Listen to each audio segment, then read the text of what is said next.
En este video le hablaremos un poco acerca del Egeo. Conoceremos un poco acerca de su cultura cretense o minoica, de la etapa prepalacial hasta la etapa postpalacial, un poco del arte y la arquitectura de la cultura cretense, así como características arquitectónicas de la cultura egea. Cultura minoica. La civilización cretense, también conocida como la civilización minoica, es considerada un antecedente cultural de la antigua Grecia. Se ubicó en la isla de Creta, al sur de Grecia, durante la Edad de Bronce, entre 3000 y 1100 a.C. Durante su apogeo, la civilización cretense se destacó por su poderío comercial y naviero. La isla de Creta fue considerada el centro político y cultural más importante del mar Egeo, ya que estaba situada en un punto geográfico estratégico con conexión a Europa, Asia y África. Además, estos pueblos se destacaron por el arte de sus cerámicas y sus pinturas murales y por su arquitectura. La construcción de palacios como el de Knossos, estas piezas y construcciones fueron usadas por arqueológicos e investigadores para conocer la historia y características de la civilización minoica, porque los registros escritos que existen de esta cultura aún no pudieron ser descifrados.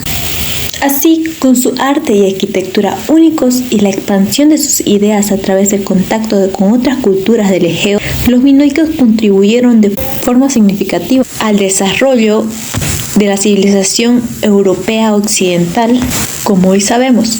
Complejos palaciales laberínticos, vividos frescos con escenas de salto del toro y procesiones magníficas, orfebrería en oro, elegantes vasos de piedra y una cerámica con vibrantes ornamentos inspirado en la vida marina, son rasgos de la Creta minoica. Para los griegos del periodo clásico, la única historia conocida de la civilización que había aflorado en Creta durante el segundo milenio antes de Cristo era una leyenda. Por mucho que textos contemporáneos como el de Heródoto o Tucídides, ambos del siglo V a.C., trataban de dar una base histórica y real a la época lejana. Aunque la base histórica de esa leyenda es discutible, las referencias al laberinto de Teseo, sobre todo al Minotauro, que aparecen en muchas de las escenas cretenses que la arqueología ha recuperado sobre esta civilización, bautizada minoica por su descubridor Arthur Evans. Estas constituyen la mejor forma de documentar los usos y costumbres del pueblo minoico, que durante el segundo milenio antes de Cristo experimentó un fuerte desarrollo económico, comercial y cultural. Gracias a los frescos que adornan los grandes edificios cretenses, se sabe que los minoicos no eran un pueblo guerrero. En ellos aparecen escenas de juegos taurinos, fiestas, ceremonias y procesiones, pero nunca enfrentamientos bélicos. Una característica que evidencia el poder hegemónico de esta civilización, que mantenía bajo control el mundo griego sin temer, al parecer, la amenaza de otros pueblos. En todo caso, el pueblo minoico nunca usó armas para extender sus dominios, sino que intercambiaba pacíficamente todo tipo de mercancías. Comerciaba tanto con las materias primas como el aceite, madera, vino, que ofrecía esto el suelo cretense, rico en recursos naturales y minerales, como sus cerámicas policromas halladas del delta de Nilo, Chipre, Siria o las Cícladas. Obtenía estaño, alabastro o escarabeos egipcios, representación escultórica del escarabajo. Y esto en cuanto a la cultura cretense. Etapas de la cultura cretense o minoica. Primera etapa, prepalacial, del 2800 a 2000 a.C. Durante esta etapa, los cretenses se agruparon en pequeñas comunidades y conformaron las primeras aldeas. Se dedicaron a la agricultura, la caza y la explotación forestal. La ubicación geográfica privilegiada de Creta y la falta de algunos recursos llevaron a la cultura minoica a desarrollar la navegación y el comercio. Los cretenses comerciaron sus productos en otras islas del Egeo, Anatolia, Siria y Egipto. Segunda etapa, etapa paleopalacial, del 2000 a 1700 a.C. Durante esta etapa se produjo un crecimiento comercial y artístico significativo. Se construyeron palacios que funcionaban como sedes de la vida económica y social cretense. Estas edificaciones eran de gran tamaño y tenían patios internos y ambiente de almacenamiento. Tercera etapa, etapa neopalacial, 1700 a 1450 a.C. Después de una serie de catástrofes naturales, los palacios del periodo anterior fueron destruidos y luego reconstruidos. La cultura minoica continuó su desarrollo dejando un legado cultural y arquitectónico impresionante. Y por último, cuarta etapa, etapa post-palacial, 1450 a 1100 a.C. Algunos especialistas consideraron que las erupciones del volcán de la isla de Tera, actual isla de Santorini, marcaron el fin de la autonomía y la independencia cultural cretense. Las cenizas volcánicas se asentaron en grandes áreas de la región cretense y volvieron improductivas muchas de sus tierras. Esta crisis productiva generó un decaimiento en la flota naviera en el poder y el poder comercial cretense. A su vez, durante este periodo de debilitamiento político, Creta es conquistada por los aqueos y desde entonces gobernaba una dinastía micénica. Continuando con el arte y la arquitectura de los cretenses. Los cretenses destacaron en el arte de la cerámica y las pinturas murales.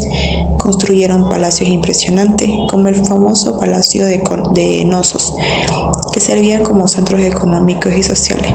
Aunque no tenemos registros escritos decodificados de esta cultura, los hallazgos arqueológicos nos han proporcionado información valiosa sobre su historia y características. Continuando con el arte y la arquitectura de la cultura cretense, voy a hablar sobre la cerámica y su escritura. La cerámica. Esta manifestación artística fue la que posibilitó conocer gran parte de lo que se sabe de la civilización cretense. Estos pueblos tenían un gran conocimiento sobre el manejo de la cerámica y construyeron vasijas, ánforas y copas. Para decorarlas dibujaban y pintaban animales marinos y figuras geométricas. Utilizaban colores como el amarillo, el rojo, el blanco, el pardo, el anaranjado y el rosado. Escritura. Esta cultura desarrolló una escritura que se clasificó en 3 etapas. En un primer lugar se trató de jeroglíficos similares a los producidos por los egipcios y luego existían evidencias de escritura de tipo lineal A y B. Estos registros escritos de la época aún no pudieron ser descifrados. Cuando hablamos de arte, nos vamos a las paredes de los palacios minoicos que estaban decorados con pinturas murales, donde los principales motivos eran tomados de la naturaleza y lo que buscaban era recrear un ambiente sereno, con el objetivo de hacer del palacio un espacio de belleza. En la metalurgia, se considera que esta civilización tuvo un gran desempeño y habilidad con los metales. Fueron buenos hacedores de joyas en oro, bronce y cobre. Y de la arquitectura, para dar una pequeña introducción a lo que es la arquitectura minoica, podemos decir que esta cultura se caracterizó por la construcción de lujosos y grandes palacios, que fueron encontrados en lugares como Nosos y Festos. Estas edificaciones eran de gran tamaño, tenían columnas, patios, no tenían murallas y contaban con una gran cantidad de ambientes. A continuación explicaremos sobre los palacios y sus características arquitectónicas. Palacio de Nosos. Ubicado en Creta, este palacio es uno de los centros más importantes de la civilización minoica. Fue construido alrededor de 2000 años antes de Cristo. Es un complejo laberíntico con una arquitectura distintiva, con múltiples niveles y pasillos. Sus características son complejidad y tamaño. El Palacio de Nosos es un complejo palaciego masivo que cubre un área de alrededor de 20.000 metros cuadrados. Su diseño es intrincado y laberíntico, con múltiples niveles, patios, corredores y habitaciones, lo que lo convierte en un laberinto arquitectónico. Megarón central. Al igual que otros palacios minoicos, Nosos cuenta con un megarón central, una gran sala utilizada para ceremonias y actividades administrativas. Este megarón a menudo estaba decorado con frescos y tenía un trono y un altar. Frescos y decoración. El Palacio de Knossos es famoso por sus impresionantes frescos que decoraban muchas de las paredes interiores y exteriores del complejo. Los frescos representaban escenas de la vida cotidiana, rituales religiosos y mitológicos y son una de las principales atracciones del sitio. Laberinto y disposición irregular. A diferencia de los palacios más simétricos de otras civilizaciones antiguas, el diseño del Palacio de Knossos es irregular y laberíntico. Se cree que esto puede reflejar la evolución orgánica del palacio a lo largo del tiempo, así como las influencias culturales y sociales de la época. Almacenes y talleres. Además de las áreas ceremoniales, el Palacio de Knossos también incluía espacios destinados al almacenamiento de bienes como graneros y almacenes, así como talleres donde se llevaron a cabo actividades artesanales y de producción. En resumen, el Palacio de Knossos es un testimonio impresionante del desarrollo urbano, la planificación arquitectónica y la sofisticación cultural de la civilización minoica en Creta. Su complejidad arquitectónica y su rica decoración lo convierte en un sitio arqueológico de gran importancia histórica y artística. Palacio de Malia es otro de los más importantes palacios de la cultura minoica. Sus características son ubicación y tamaño. El Palacio de Malia está ubicado en la costa norte de Creta, cerca de la ciudad moderna de Malia. Es uno de los palacios minoicos más grandes, cubriendo un área de aproximadamente 7.500 metros cuadrados. Laberinto arquitectónico. Al igual que otros palacios minoicos, el Palacio de Malia tiene una disposición laberíntica con múltiples patios, corredores, escaleras y habitaciones. Esta complejidad arquitectónica sugiere una planificación cuidadosa y una función multifacética para el palacio. Frescos y decoración. Se han encontrado fragmentos de frescos en el Palacio de Malia. Estos frescos representaban escenas de la vida cotidiana, rituales religiosos y temas mitológicos, lo que indica una rica tradición artística en Malia. Sistema de drenaje y avanzada ingeniería. Al igual que otros palacios minoicos, el Palacio de Malia contaba con un sistema de drenaje avanzado para gestionar el agua de la lluvia y las aguas residuales. Esto indica un alto grado de ingeniería y planificación urbana en la civilización minoica. Hoy en día, en la actualidad, se puede ver el gran patio central con su hogar central para sacrificios y 4 escalones monumentales supervivientes a lo largo de su lado sur, utilizado para zona de teatro, festivales, rituales y juego de salto de toros. Siguiendo con la explicación, continuamos con el Palacio de Sacros. Ubicación y entorno. Está situado en una llanura fértil cerca del mar, lo que sugiere una economía basada en la agricultura y el comercio marítimo. El entorno natural influyó en su diseño y función, tamaño y estructura. El palacio es extenso y consta de varios patios, almacenes, talleres, áreas residenciales y administrativas. Se cree que tenía 4 plantas en su punto más alto.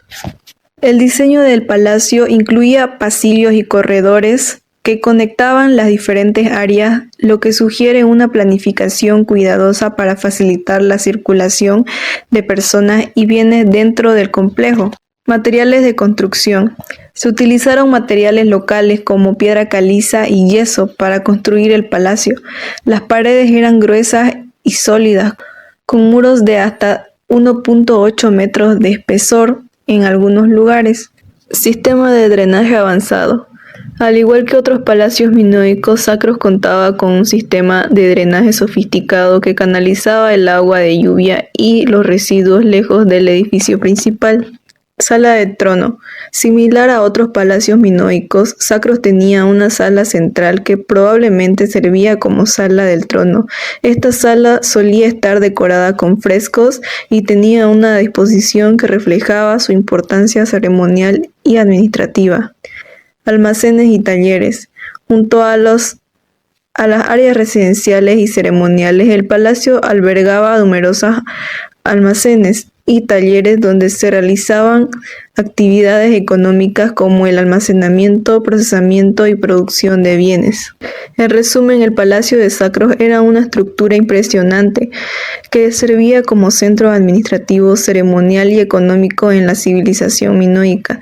Su arquitectura y diseño reflejaban la complejidad y sofisticación de esta antigua cultura mediterránea. Continuando con el tema, tenemos también al Palacio de Festos.